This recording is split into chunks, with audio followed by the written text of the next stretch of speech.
Hello दोस्तों, नमस्कार। पेट की परीक्षा 2025 आयोजित करने के संबंध में नोटिफिकेशन जारी हो चुका है। आप सभी का स्किल टेक के ऑफिशियल यूट्यूब चैनल पर हम स्वागत करते हैं। तो इस वीडियो में हम देखेंगे कि क्या क्या बदलाव हुआ है नोटिफिकेशन में और साथ ही साथ सिलेबस में क्या चेंजेस हुए हैं।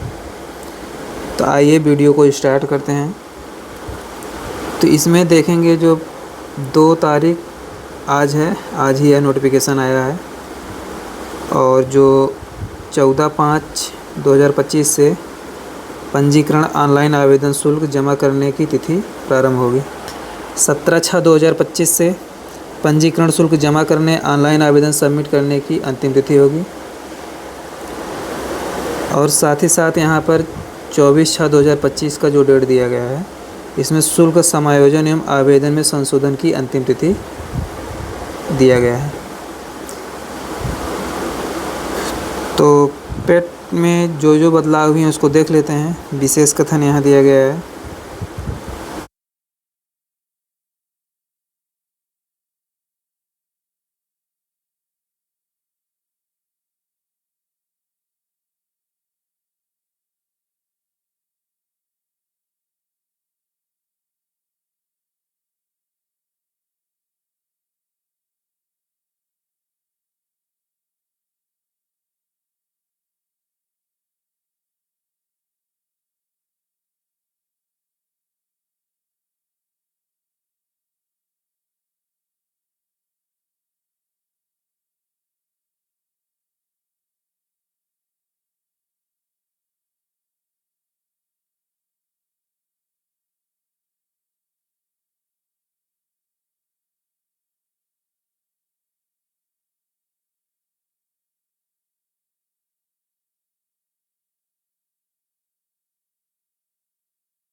दिव्यांगजन है तो 25 रुपये और 25 रुपये, इनसे कोई आवेदन शुल्क नहीं लिया जाएगा, 0 रुपये।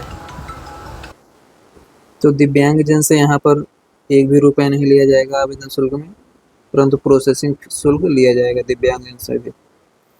यहाँ भी 0 होना चाहिए, लेकिन अब क्या करेंगे, सरकार ही ऐसी है कि यहाँ भी 0 नहीं ले रहे हैं, प्रोसेसिंग शुल्क सभी से लेंगे। स्वतंत्रता संग्राम सेनानी के आश्रित भूतपूर्व सैनिक उत्कृष्ट खिलाड़ी अभ्यर्थियों को क्रमशः 1 से 4 तक उल्लिखित मूल श्रेणी का शुल्क देय होगा। ये स्वतंत्रता सेनानी जितने लोग हैं, उनके आश्रित लोग हैं, और उत्कृष्ट खिलाड़ी हैं महिला अभ्यर्थियों को। तो आगे भुगतान शुल्क करेंगे, फॉर्म का प्रिंट निकालने के लिए यहाँ बोला गया है। फिर आगे देखेंगे आवेदन पत्र में संशोधन, यहाँ दिया गया अभ्यर्थी अंतिम रूप से आवेदन पत्र को सबमिट करने के उपरांत पत्र में संशोधन कर सकते हैं, OTP के माध्यम से हो जाएगा ये। आगे देखें आयु सीमा के बारे में निर्धारित किया गया है, जैसे इसमें हाई स्कूल के बच्चे, 12th के बच्चे, ग्रेजुएशन के बच्चे, सभी लोग इसमें शामिल हैं फॉर्म भरने के लिए एलिजिबल।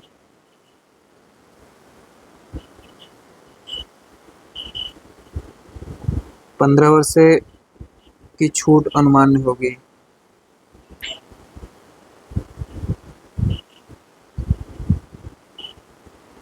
आरक्षण के बारे में यहाँ दिया गया है, EWS, OBC, SC समाज, ST समाज, सभी को आरक्षण का भी छूट यहाँ मिलेगा।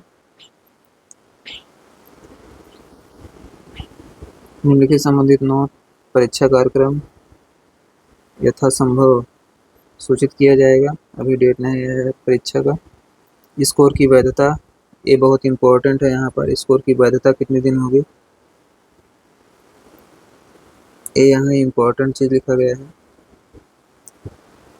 उत्तर प्रदेश शासन कार्मिक अनुभाग 3 के शासनादेश संख्या 316/47 का 3/25 दिनांक 28/4 के क्रम में प्रारंभिक अर्हता परीक्षा में प्राप्त अंक परीक्षा परिणाम आयोग की वेबसाइट पर अपलोड किए जाने की तिथि को 3 वर्ष तक प्रभावी होंगे।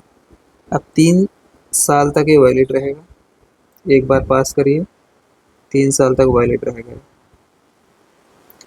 आगे यहाँ दिया गया है अभ्यर्थियों के लिए महत्वपूर्ण अनुदेश, यहाँ दिए गए हैं दीवार उवार करने के बारे में है। आप लोग नकल तो करते नहीं हैं पेपर में, तो इसका कोई मतलब भी नहीं है यहाँ पे। फिर आगे आपको दिखा देते हैं जो इसका पाठ्यक्रम है, सिलेबस क्या है, सिलेबस क्या है इसके बारे में यहाँ दिया गया है।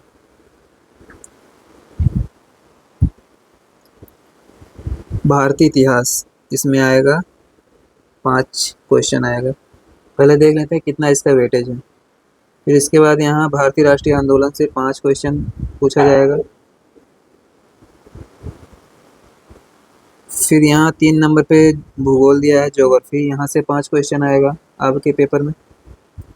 फिर आगे भारतीय अर्थव्यवस्था दिया गया है, इंडियन इकोनॉमी से 5 क्वेश्चन आएगा। फिर भारतीय संविधान एवं लोक प्रशासन, Indian constitution and public administration से 5 क्वेश्चन आएगा यहाँ पर। सामान्य विज्ञान से भी 5 क्वेश्चन दिया गया है। प्रारंभिक अंक गणित, एलिमेंट्री अर्थमेटिक्स से 5 क्वेश्चन पूछा जाएगा। और यहाँ सामान्य हिंदी से जो है या 5 क्वेश्चन पूछा जाएगा। और सामान्य अंग्रेजी से भी यहाँ 5 प्रश्न पेपर में आएंगे ही आएंगे। तर्क शक्ति एवं रीजनिंग से 5 प्रश्न आएगा। उसके बाद करंट अफेयर से 10 प्रश्न पूछे जाएंगे। सामान्य जागरूकता, जनरल अवेयरनेस, इससे भी 10 प्रश्न आएंगे।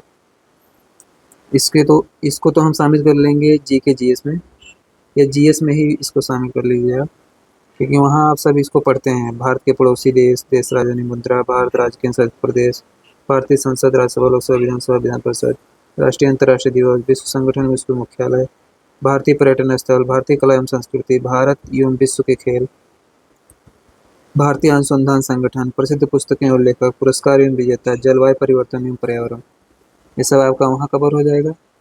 अपठित हिंदी गद्यांश का विवेचन एवं विश्लेषण, 10 प्रश्न इससे आएंगे। प्रत्येक पर 5 प्रश्न होगा। ग्राफ की व्याख्या एवं विश्लेषण, 10 प्रश्न आएंगे। प्रत्येक पर 5 प्रश्न। तालिका की व्याख्या एवं विश्लेषण, 10 प्रश्न आएंगे। प्रत्येक पर 5 प्रश्न होगा इसमें। तो टोटल आपके उसमें 100 प्रश्न होंगे पेपर में। 100 प्रश्नों का पेपर होगा। पूर्णांक इसमें 100 दिया गया है। 100 क्वेश्चन भी होंगे। प्रश्नों की संख्या भी 100 दिया गया है। और 2 घंटे में आपको इसे सॉल्व करना है। 2 घंटे में आपको इसे सॉल्व करना है। अभी इसके डिटेल सिलेबस के बारे में बात करेंगे हम। और यहाँ लिखा क्या गया है, क्रमांक संख्या 019 पर अंकित शैक्षणिक विषयों से संबंधित प्रश्नों की कठिनाई का स्तर डिफिकल्टी लेवल राष्ट्रीय शैक्षिक एवं अनुसंधान परिषद एनसीईआरटी परीक्षा द्वारा निर्धारित सेकेंडरी सीनियर सेकेंडरी स्तर का होगा। प्रत्येक परीक्षा का प्रकार वस्तुनिष्ठ प्रकृति बहुविकल्पी प्रश्न पर आधारित होगा। प्रत्येक गलत उत्तर के लिए 1/4 अंक की कटौती की जाएगी। 1/4 अंक की कटौती यहाँ पर किया जाएगा। यहाँ 3 शर्तें लिख दी गई हैं। निगेटिव मार्किंग है, इसलिए आप लोग सावधानी से पेपर को अटेम्प्ट करेंगे। वैसे मैक्सिमम अटेम्प्ट करने की कोशिश करिएगा, लेकिन जो आपको कन्फ्यूजन है उसको छोड़ दीजिए, क्योंकि कभी कभी पेपर टफ आ जाता है तो ज़्यादा करने पर नुकसान भी हो जाता है। इसलिए आप सभी लोग ना बहुत ज़्यादा ना बहुत कम करिए। जितना आपको आ रहा हो हर क्वेश्चन को अटेम्प्ट कर देना, डिफिकल्टी लेवल को देखते हुए पेपर के। तो आइए इसके डिटेल सिलेबस के बारे में पता करते हैं।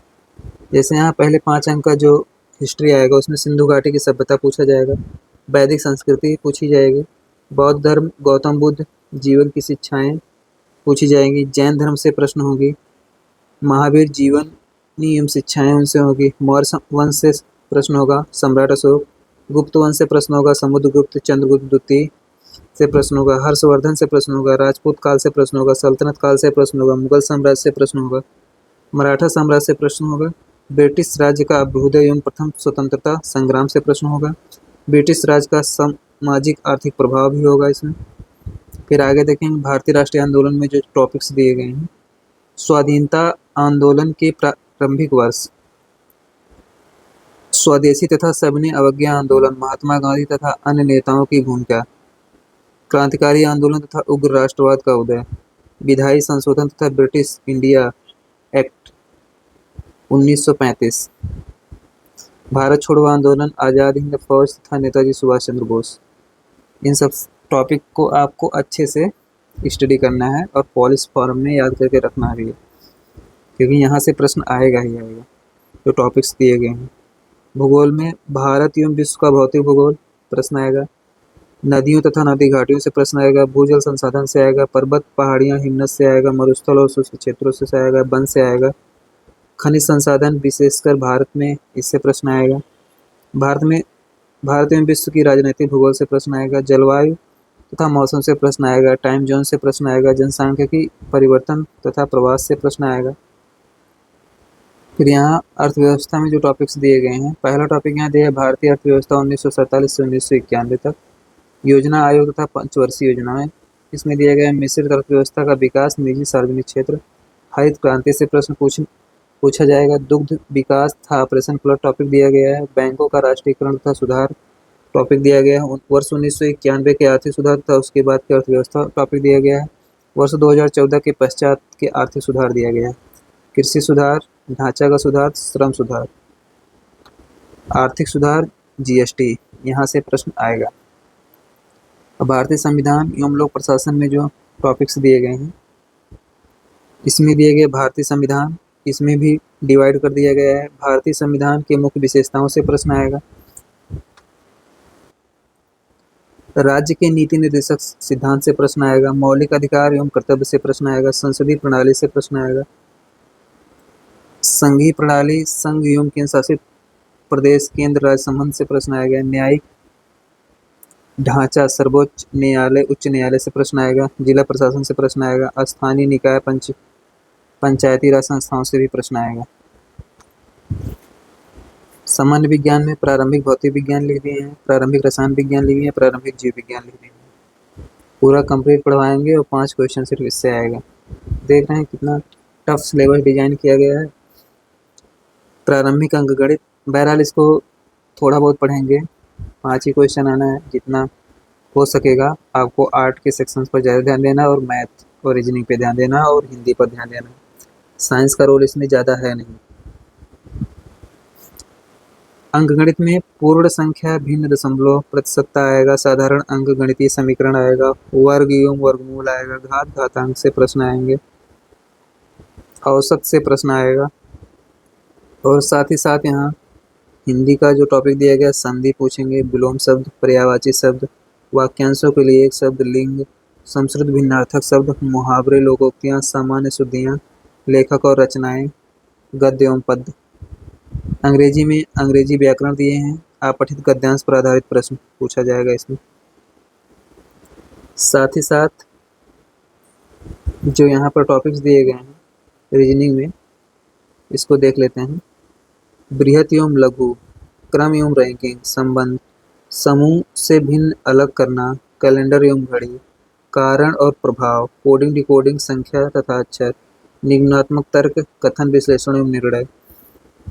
समसामयिकी में जो दिया गया है भारतीय एवं वैश्विक,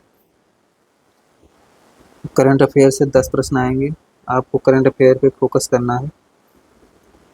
नेक्स्ट प्रश्न, ये तो अभी बता ही दिए थे, इसको जीएस में कवर कर लेंगे हम। यहाँ से जो प्रश्न आने की संभावना है इसको भी हम डिस्कस कर चुके हैं। तो दोस्तों बस इतने ही टॉपिक्स पे आपको कमांड करना है अच्छे से। इनके सबसे बेहतरीन स्टडी है, आपको थ्योरी अगर पढ़े हैं तो ठीक बात है, अगर थ्योरी नहीं पढ़े हैं तो आप सभी लोगों को PYQ पहले देख लेना है। PYQ previous year question paper जो है UPSSC का, आप सभी लोगों को अवश्य देखना है। इसके अलावा किसी पर भरोसा नहीं करना है, क्योंकि यही ही आपको मार्गदर्शन प्रदान करेगा। जो लेटेस्ट एग्जाम हो रहे हैं उसके भी PYQ आपको देखना है,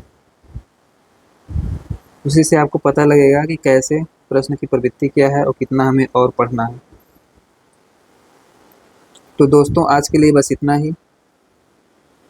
अगर कोई और जानकारी आएगी पेट से रिलेटेड तो हम आप सभी को इसी चैनल पर उपलब्ध करवाते रहेंगे। यदि आप नए हों तो हमारे चैनल को सब्सक्राइब करके बेल आइकन को भी दबाएं ताकि आपको सूचनाएं जल्दी मिल सकें।